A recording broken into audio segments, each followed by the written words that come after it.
দেশ আজ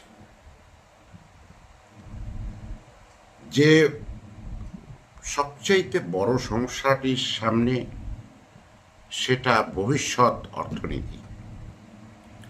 নির্বাচন উল্লাস, সংশয়, ভীতি, উদ্বেগ এর মধ্য দিয়ে মানুষ যে যে দারিদ্রতার দিকে চলে যাচ্ছে অনেক মানুষ, সেইটা হয়তো অনুভব করতে পারতেছেন না।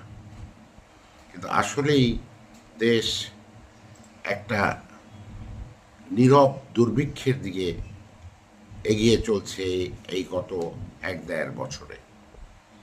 তাই সবাই দেশের অর্থনীতির চাকা যাতে ঠিকমতো চলতে পারে, তার জন্য ন্যায্য প্রার্থীকে, ন্যায্য দলকে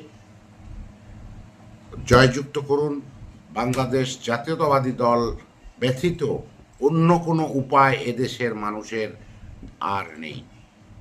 তাই সবাই মিলে বিএনপিকে জয়যুক্ত করুন।